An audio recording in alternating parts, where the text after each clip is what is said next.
You must love podcasts if you're listening to this.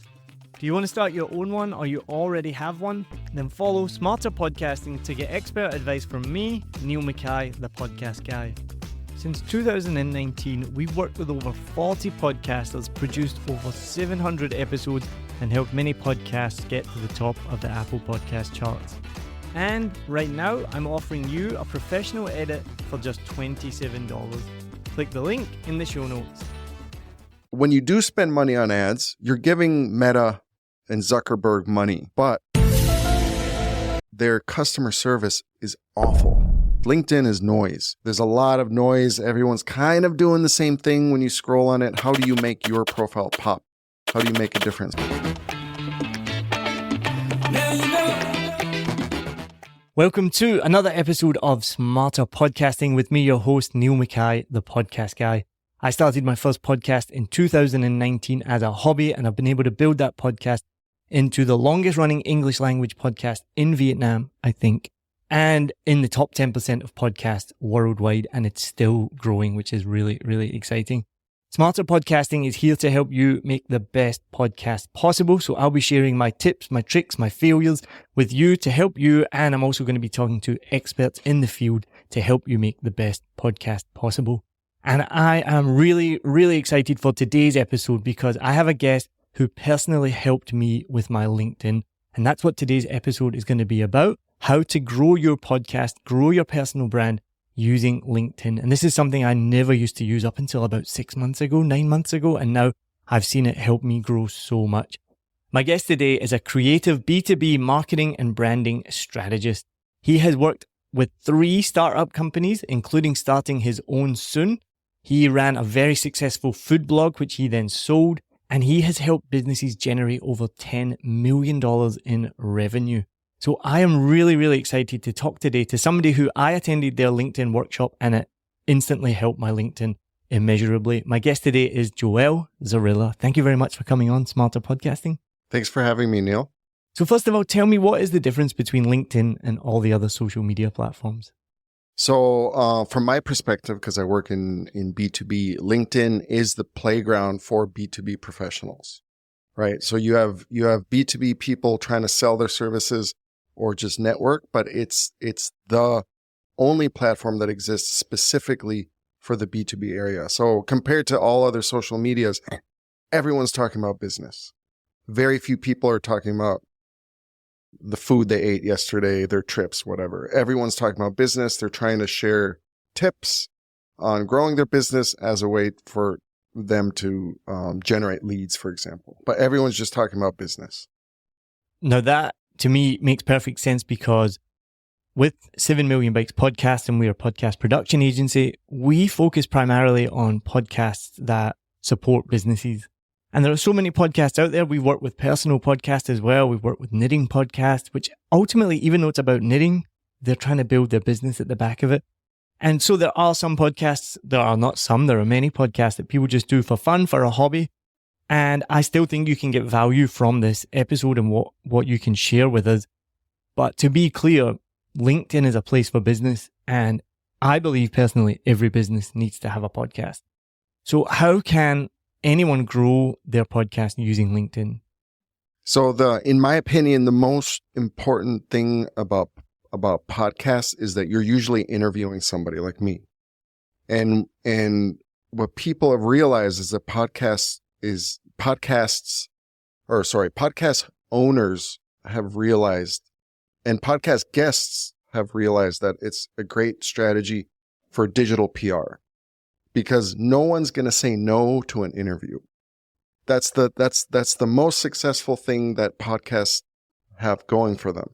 No one's going to say no for an interview because every SME owner needs that awareness, that brand awareness that comes from being on a podcast. No matter how small it is, at some point they might reach 10 million subscribers and people will go back and listen to old podcasts. But I used to do interviews for a blog for one of the startups that I was a CMO for. And so we had a whole series called Expert. I can't remember, but it was based on expertise within the ESG world, right? So I reached out to to all sorts of experts in the ESG world, and literally nobody said no to me. I was able to interview all of them because they knew that I was going to share the video via YouTube. I was going to share the blog via the website. So for them, it's like, wow, instant PR, right? So no one's going to say no to you. And then there's a lot of advantages that follow that.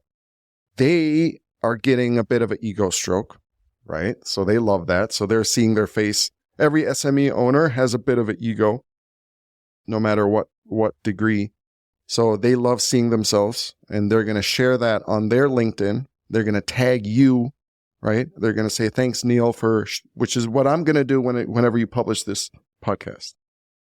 And it's why I'm on the podcast, because I want more PR from podcasts, right? So everybody wants this. So you, as a podcast host, you have a huge advantage that you have unlimited experts that you can interview.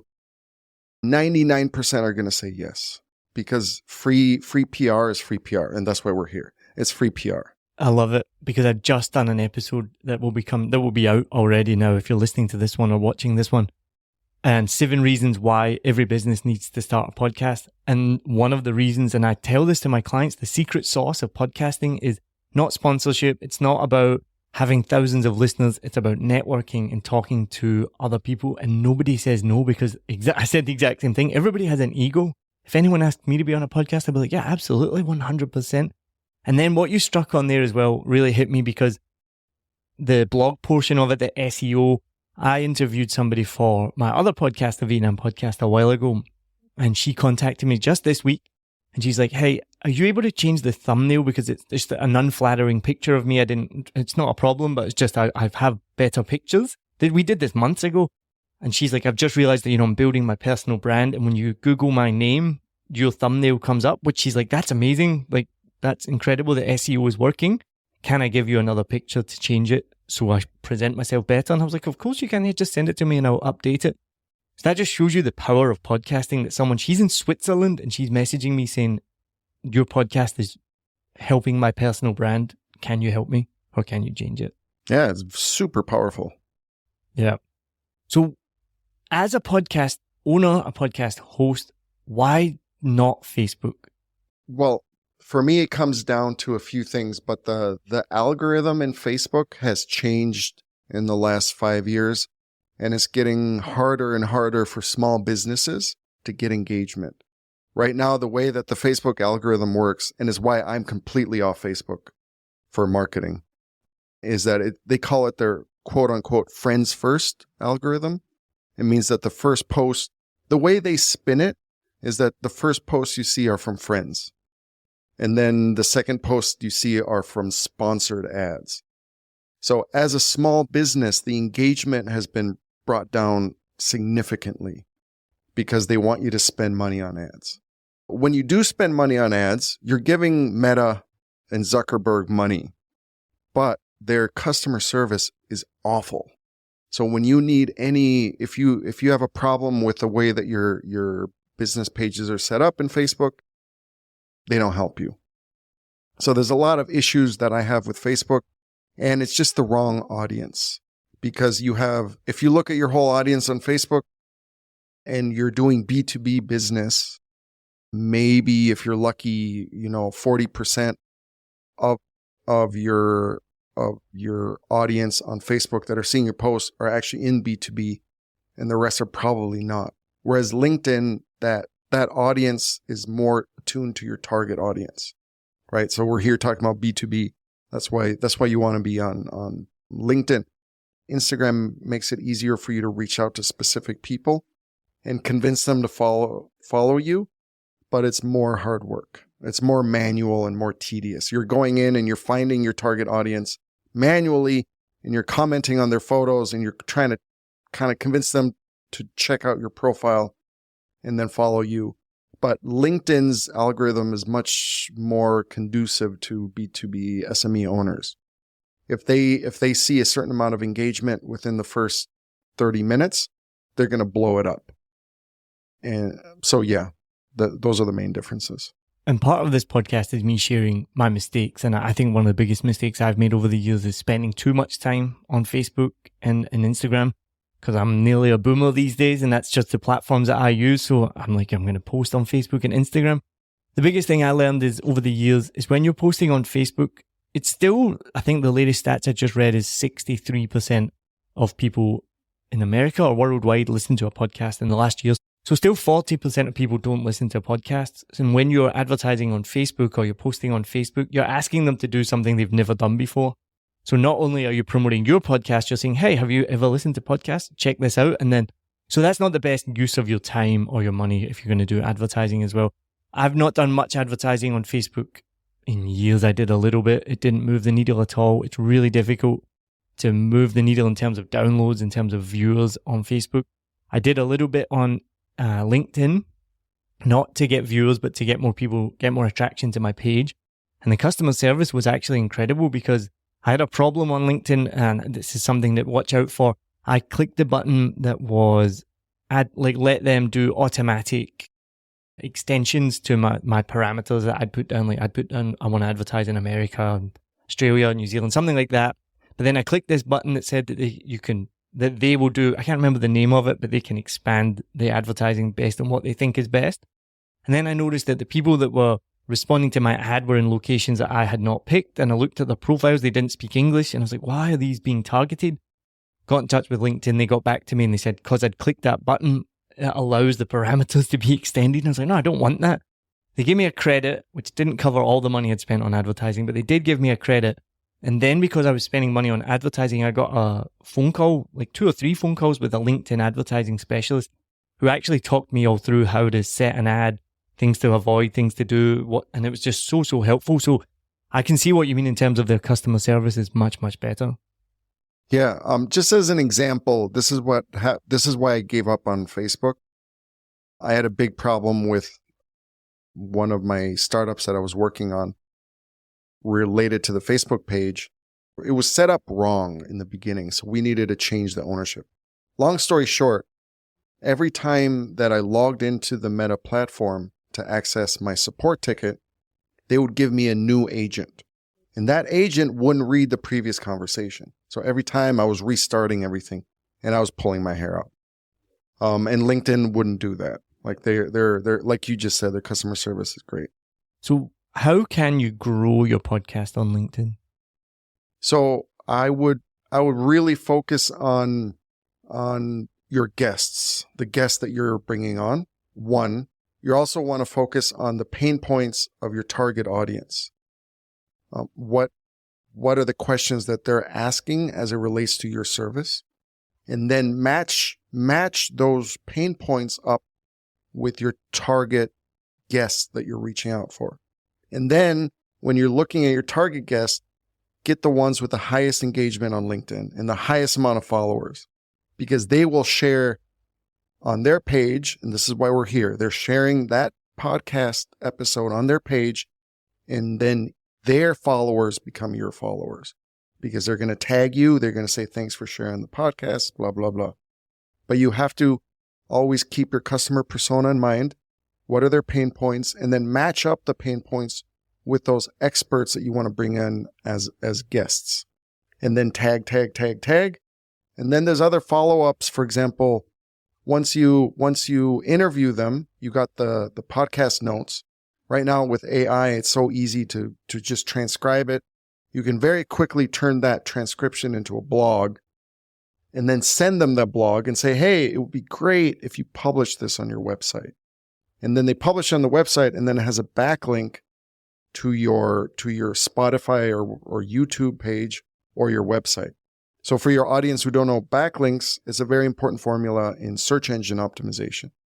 If you want your website or your podcast to pop up in Google search, the more third-party media references that you have, so the more links from very powerful websites that link to your podcast page, the higher your site will appear in Google search. I wanted to share with you about one of my favorite affiliate partners, and that is Fiverr. I've been using Fiverr for years for everything from ordering YouTube thumbnails to keyword research, writing podcast articles, even to Canva designs and thumbnails and more. So whether you're a budding entrepreneur, a podcaster, or anyone in between, Fiverr has got you covered. It really is the go-to platform if you want to find freelancers offering a massive range of services to help you on any project. Maybe you need a stunning new logo or just a short animation, whatever you need, you can find it on Fiverr. What I love the most is how easy Fiverr makes it to connect with talented freelancers from around the world, all at prices that will fit whatever your budget is. Plus, with Fiverr's secure payment system, you can trust that your transactions are safe and secure. No dodgy people you meet on Facebook groups that disappear with your money and never give you what you want. What, that's only happened to me?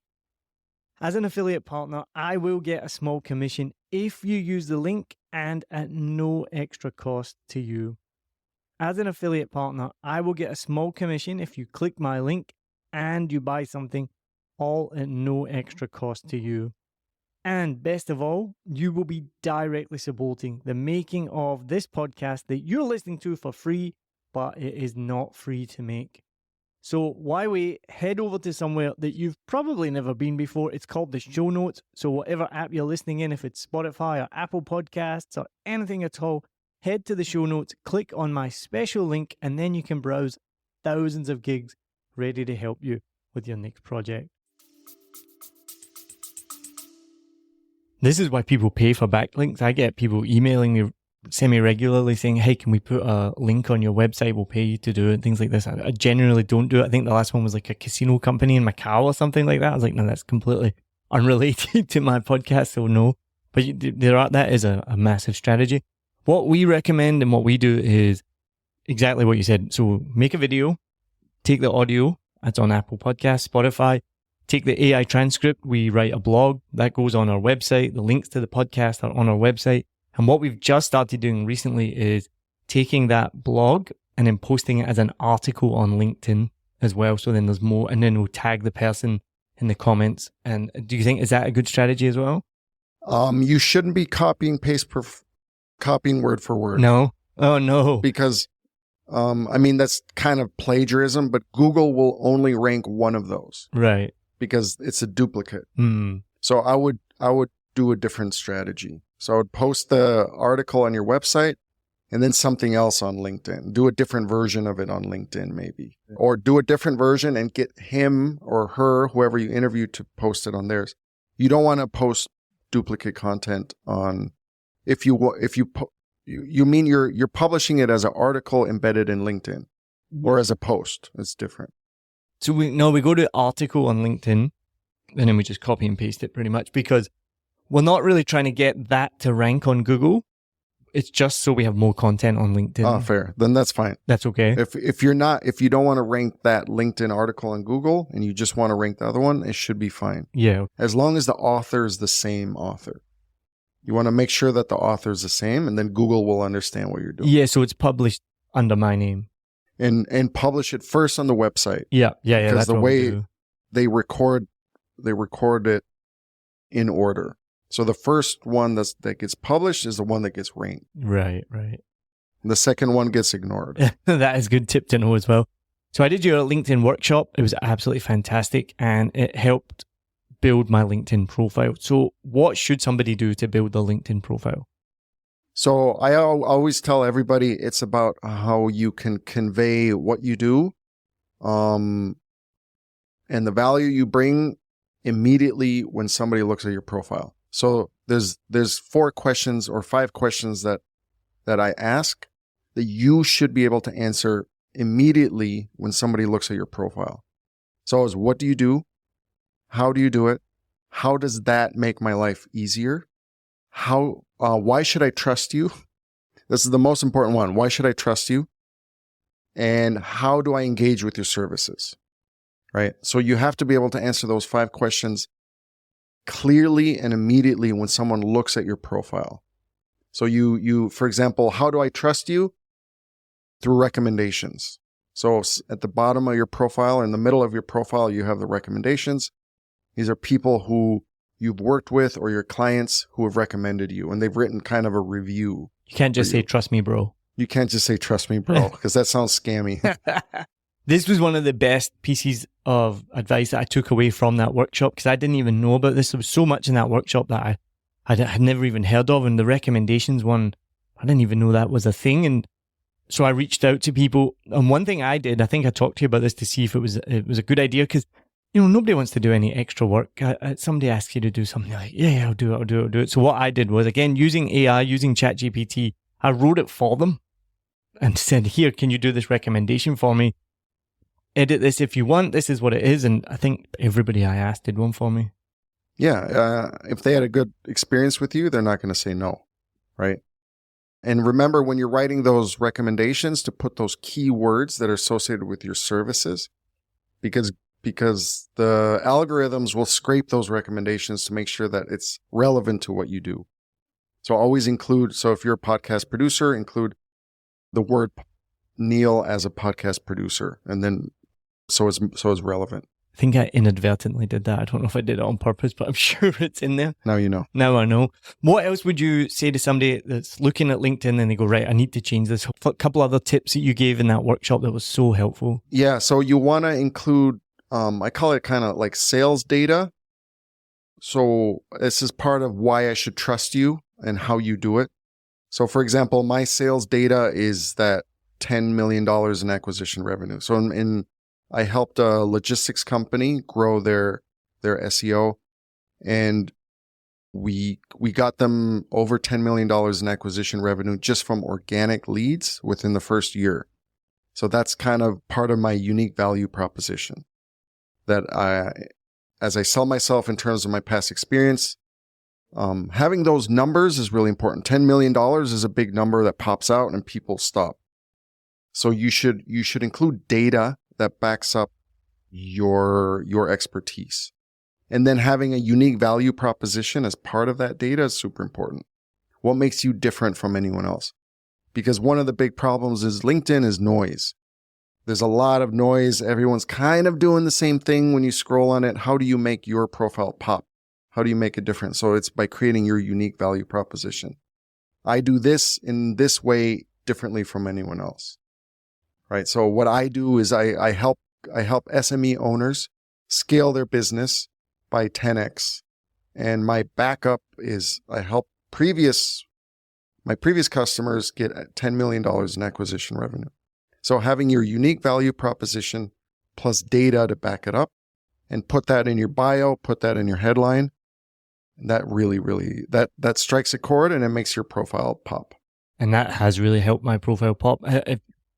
Go back to the beginning of this episode, I was already using these numbers that we've helped over 50 podcasts, produced over 700 episodes, helped podcasts get to the top of the Apple charts. So I had these figures, but then after talking to you, I was like, right, I got to get that on my profile right there, front and center, again, so people can trust you and see what you've done. It was so helpful. What I've always struggled with, and I think I figured it out finally, is that unique selling point, because I find that so difficult, especially it's difficult to be unique. Most people, you're doing something that someone else has done before. Do you have any tips of how to create your own unique selling points?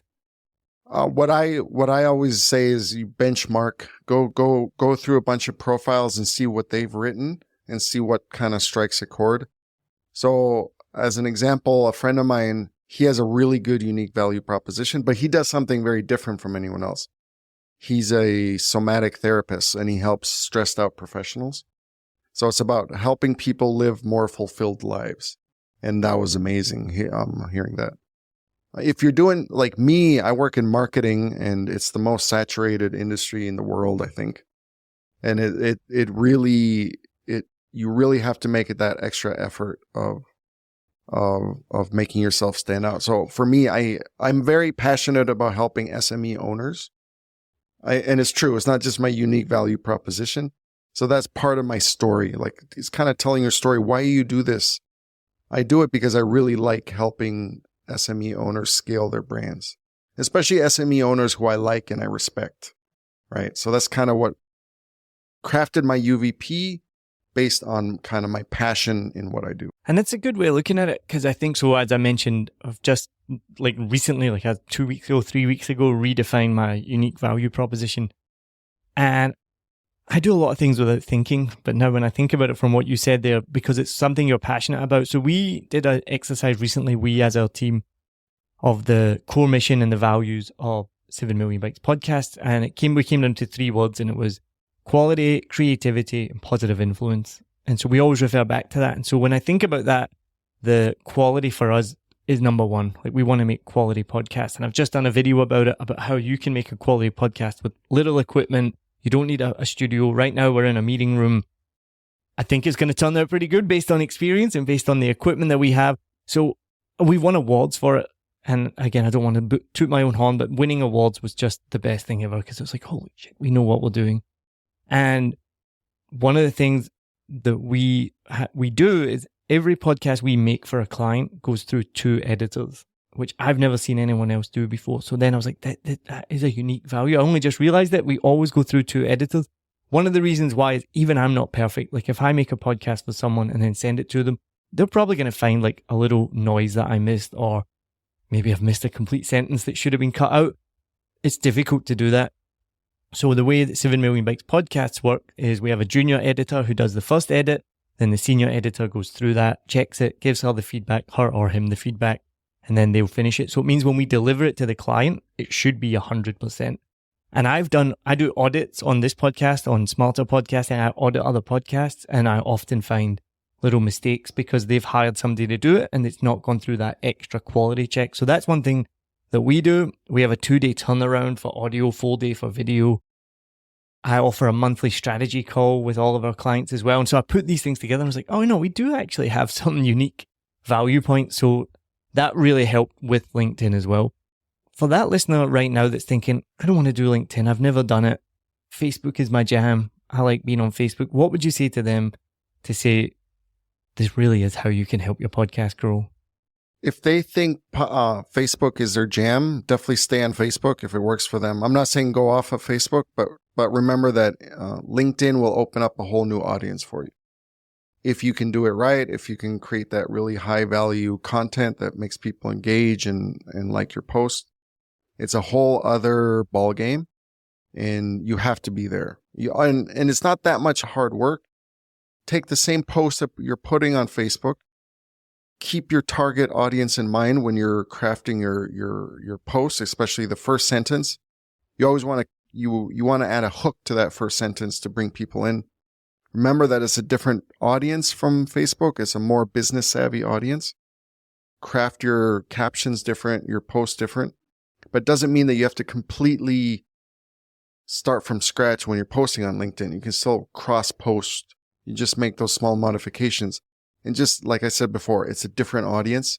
You're putting your content in front of a different set of eyeballs. And at least experiment with LinkedIn and see what happens. You won't actually see the results until maybe 6 months later if you're posting consistently every week. And I think what you're saying is that you can find your audience on LinkedIn, because on Facebook, your Facebook page is going to be friends and family. People not in your niche, so you're going to be sharing it with people that already know you. If you create a page, like you said, the engagement's not there. If it's not your personal page, it's really hard to build that persona on Facebook, I think, because it's mostly your friends and family. Whereas with LinkedIn, you don't connect with your friends and family on LinkedIn. You connect with people in your niche. So as I gave the example of the knitting podcast, ultimately she had a craft business. So I say it's a knitting podcast, but she did have a business behind the podcast that was supporting that. So if that person then goes on LinkedIn and finds other people in the craft industry, and that's what blows me away, no matter what your niche is, there's a community out there that you will find. So she could find all these other people on LinkedIn that are in the craft business. And then you start to post that content and you're going to start to build a network really, really quickly. And that's the biggest difference that I've seen on LinkedIn. Yeah, it's always there. And remember, there's groups. So Facebook has groups that are really effective, that are much better than LinkedIn actually. But you have groups for all the niches, and you can reach in, you can see the followers, the members of those groups, and connect with them. And remember that Facebook, adding somebody on Facebook that you don't know is creepy. But on LinkedIn, it's normal. That's so You're true. always you can add anybody on LinkedIn. I always add somebody on LinkedIn, and I always send the same message. Hey, I want to increase my network of these type of people in this geography. So I want to reach out to B2B professionals in Ho Chi Minh City. I look forward to connecting. Something like that. No, it's not creepy on LinkedIn. You can do that. And that's I forgot about that. That's one of the biggest advantages of LinkedIn. And that's how you build your audience. I have 5,000 followers on LinkedIn, and probably half of those were me just manually reaching out and bringing them value. I love that. It'd be creepy if you sent that. It would be so creepy if you sent that to someone on Facebook. I hardly accept any friend requests on Facebook because my Facebook is personal. It's for friends and family. I have barely any. I have 400 friends on Facebook or something like that, which I think is not many. Some people have thousands and thousands. So that's made me laugh. That's a good one. What's been the biggest challenge using LinkedIn? The engagement has dropped in the last year or two. Unfortunately, I think that LinkedIn's kind of going down the path of Facebook. They don't have enough. They might not have enough people using LinkedIn ads. Normally, a company reaches a certain peak, and then they have a lot of pressure from their board members to raise their profits. So LinkedIn's owned by Microsoft. Microsoft's probably setting certain sales KPIs on LinkedIn. So at some point they will do the same as Facebook if they're not already doing that. And they will start dropping business engagement, which means you have to be more creative. And one thing that works on LinkedIn now is videos. I literally was about to say that was the next thing I was going to say. You have to start doing videos. Yeah. It's the same. I've talked about it on this podcast. You just have to embrace video, not audiograms, not moving images with words. Those don't work at all. You need to do what I'm doing right now. Get in front of a camera, get comfortable with it. And LinkedIn is now pushing video like every other content because it's how people like to engage, right? Yeah. And a new format is shorts. So they're competing.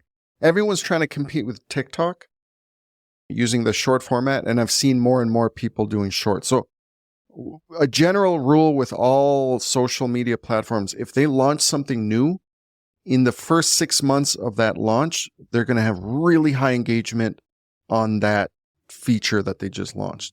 When Instagram started doing Reels, they did it because they're trying to compete with TikTok. So the engagement on Reels was ridiculous the first 6 months they launched it. So now's the time to take advantage of Reels or shorts, whatever they're called on LinkedIn. Now, like anybody listening to this, if they're frustrated with engagement on LinkedIn, start doing shorts. Yeah. And then this is our strategy. We do shorts on Instagram, on YouTube, and now on LinkedIn as well. And the reach now it's insane. We're reaching tens of thousands of people via shorts, whereas the episode might still only get 50 to 100 to 200 people. But this short form content across all the platforms. And my biggest tip would be consistent and just keep going because you don't know which clip will go viral. And not everyone does. Like every fifth or sixth one of ours, we don't really know what happens, but one of them will get like 10,000 views and then the one after will get 100. But regularly they will get views. So we post about 5 short form videos for every episode. And we do it consistently. And we've been doing it for months now. And sometimes they don't do very well. And then you get that massive spike. And I've looked at the numbers across all the platforms and on the podcast and on YouTube, and it can literally increase your reach by 10,000 just by doing that. So that would be my biggest tip. Joel, thank you so much for coming on Smarter Podcasting. I hope you got so much value off of that. Don't forget, follow, subscribe, turn on notifications, do all that stuff that's going to help this podcast grow. But the best thing that you can do is share this with someone else who wants to make the best podcast possible. And if you need help with your podcast, please reach out to me. This is what we do at 7 Million Bikes Podcast. We help you make the best podcast possible. So go to the show notes. You can find the link or go to 7millionbikes.com and book a discovery call with me. And I can share with you how we can help you. And we can help you save frustration and time because that is one of the biggest things for podcasters. I know myself, it takes about 8 to 10 hours to make just one episode. So get in touch with me and we can help remove all that frustration and all that time. So Joel, thank you very much. This has been amazing. I really appreciate your time and so much good value. And thank you for helping my LinkedIn grow. Thanks for having me on. Really appreciate it. You are very welcome. Cheers.